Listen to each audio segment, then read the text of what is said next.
You know we're hosting a family gathering next week, right?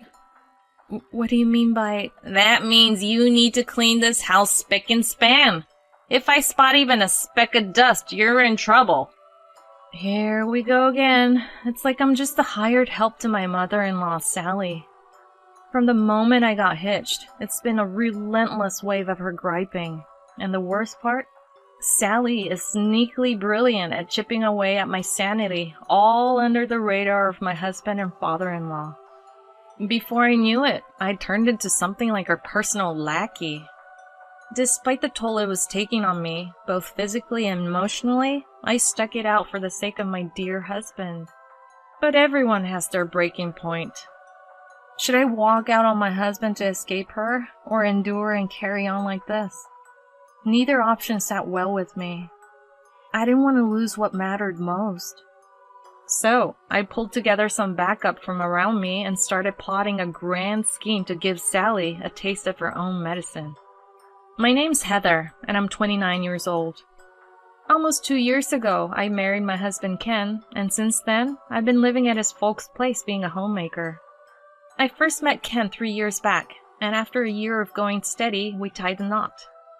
At the start of our marriage, I had a job and we were living in an apartment about halfway between our workplaces. But not long after we said I do, I started clashing with my coworkers. There were a lot of older women at my job, most of them were older than me.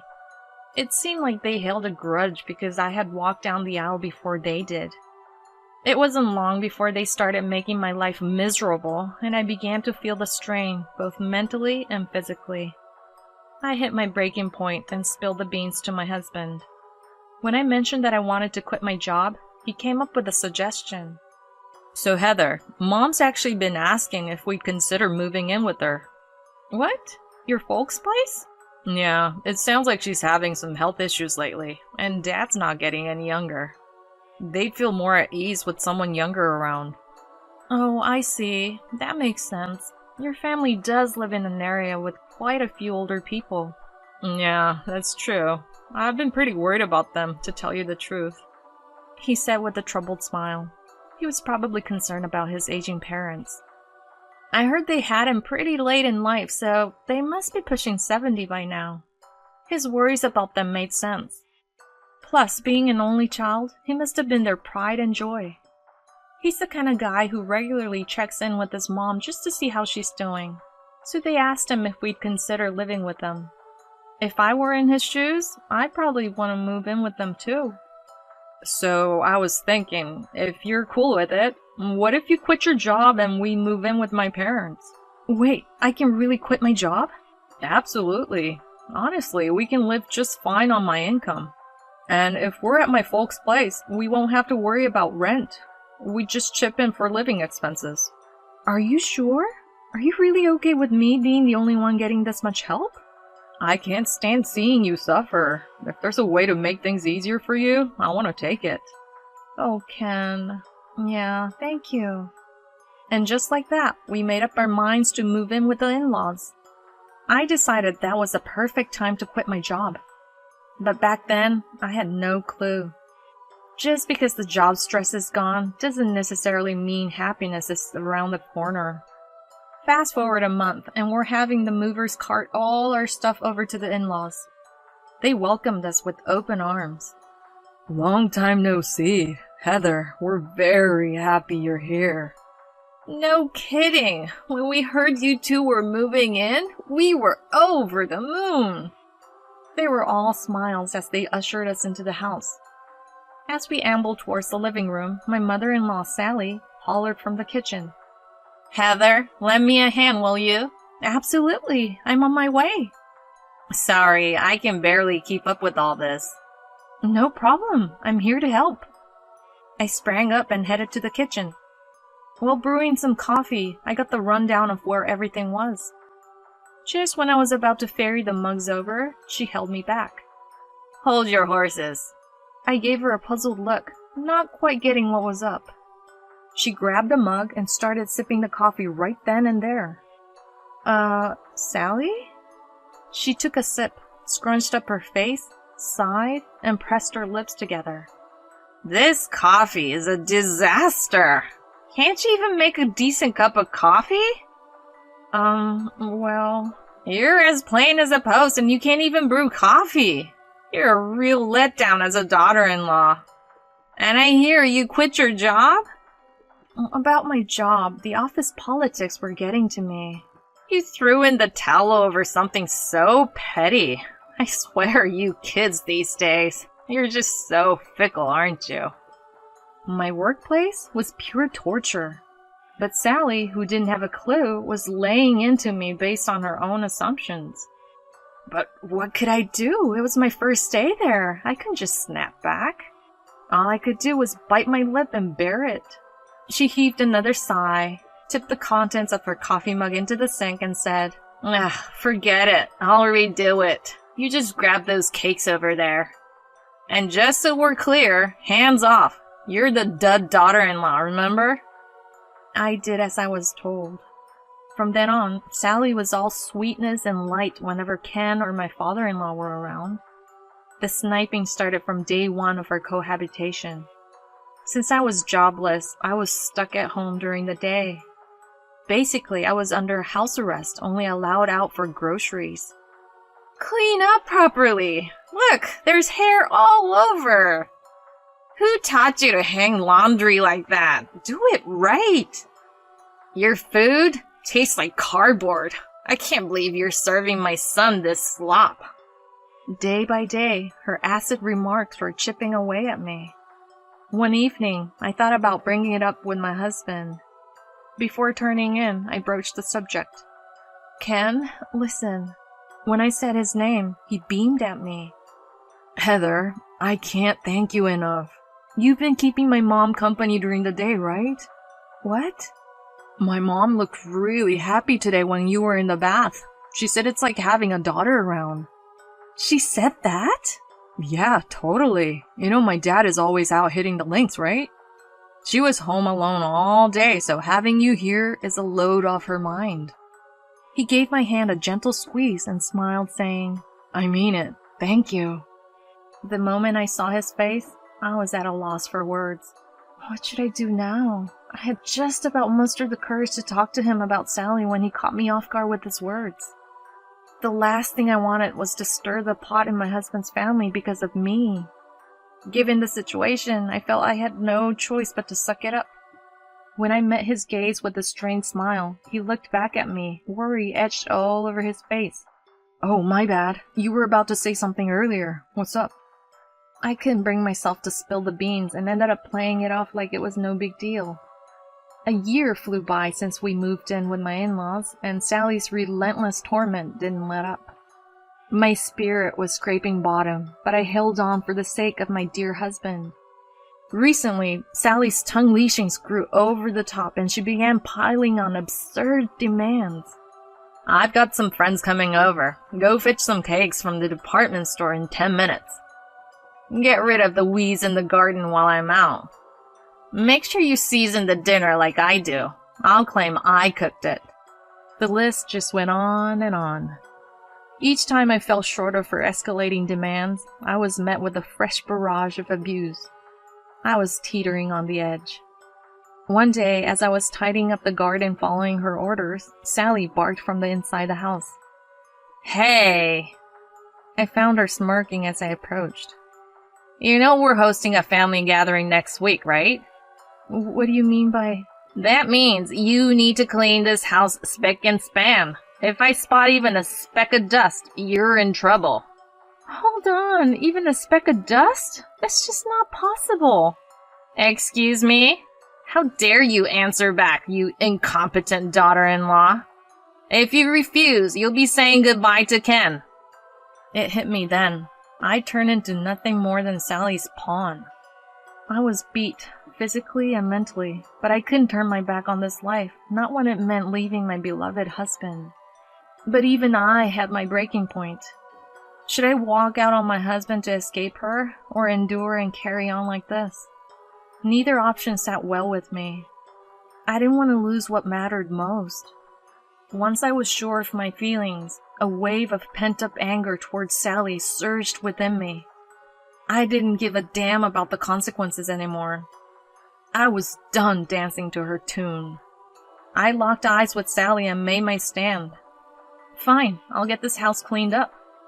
Oh, isn't that something? I wish you showed this much enthusiasm all the time. This time, I'll make sure not to let you down. Well, I'll be expecting good results, but don't forget, failure won't be forgiven. With that, she strutted out, leaving me behind. Recently, she's been all dolled up and stepping out quite often. She dumps all the chores on me and heads out. It used to irk me, but now I found it almost comforting. I decided to let Ken in on the truth, hoping to catch him on his lunch break. When I opened up about the abuse, he stammered back. Is that for real? As I nodded, he let me in on a bombshell. Actually, my dad spilled the beans yesterday. Apparently, my mom is having an affair. What? Your mom is cheating? Dad's been frequenting a detective agency instead of hitting the golf course. He's gathering proof of her affair. They're even mulling over a divorce. What? I can't believe it's come to this! I was at a loss about how to break this to you, but I guess it worked itself out. Mom mentioned she'd be late today, so let's sit down with Dad later. Just the three of us. Who would have thought Sally was messing around on the side? But this could be a game changer in my favor. The odds of my plan succeeding just shot up. I had a big-time plan cooking, and I absolutely needed the aid of my father-in-law Scott and my husband. As Ken and Scott walked through the door, I spilled all the beans about Sally's mean streak. Scott was fired up, hollering, "That's unforgivable!" But I cooled him down and explained my game plan. Scott, I want to give Sally a taste of her own medicine. You in? Absolutely, but what's the big idea?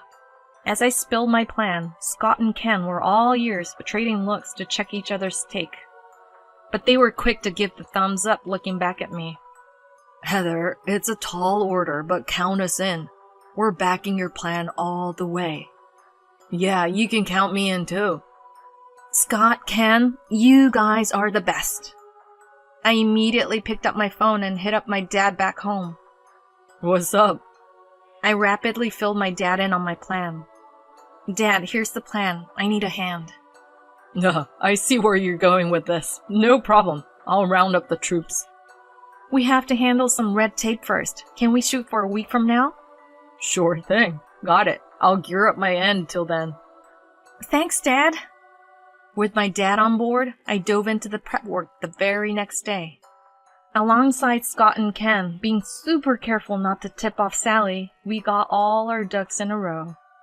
Fast forward to a week later. On this fine Sunday, Scott and Ken were kicking back at home.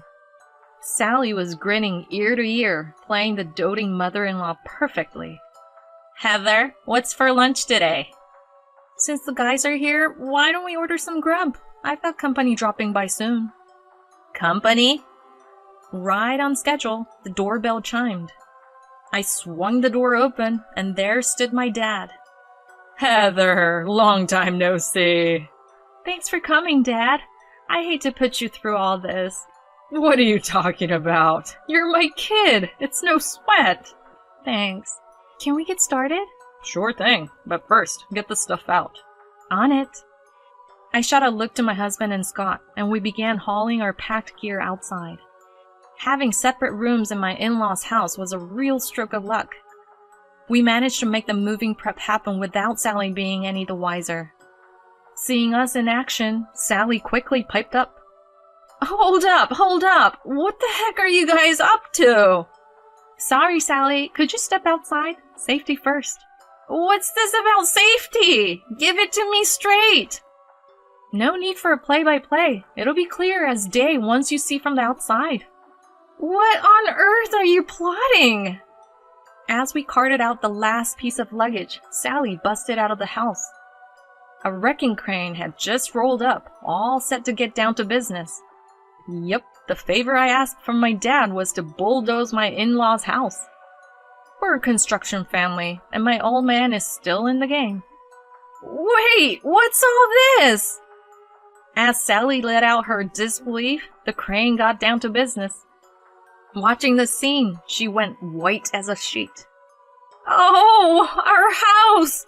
This is your doing, Heather! You think you can pull this off? As she raged at me, yanking at my collar, I just gave her a sweet smile. My doing? That's mean. Just a heads up, your hubby and your son are on board with this.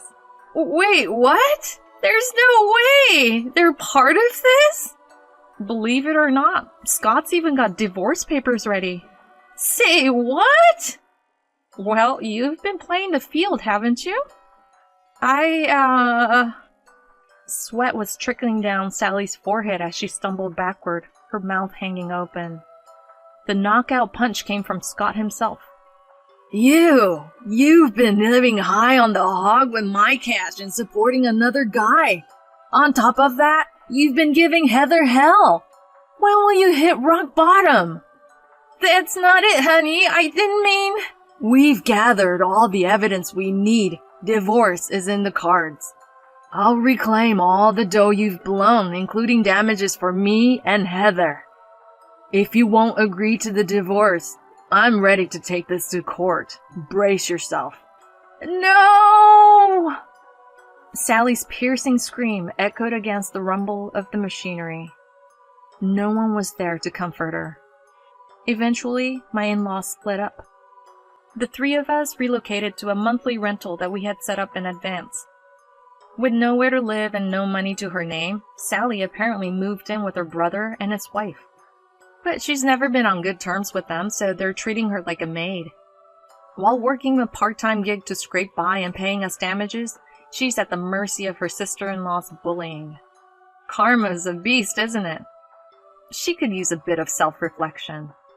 Meanwhile, after moving out of the monthly rental, we settled into a different apartment. I found a part-time job at a local bakery, and I'm living the dream without any stress. Scott's planning to stick with us. If I hadn't come clean to my husband back then, if Scott hadn't stood by me, things might not have panned out so well. One thing I know for sure, I didn't make a wrong call. From here on out, I'm looking forward to peaceful days with Ken and Scott.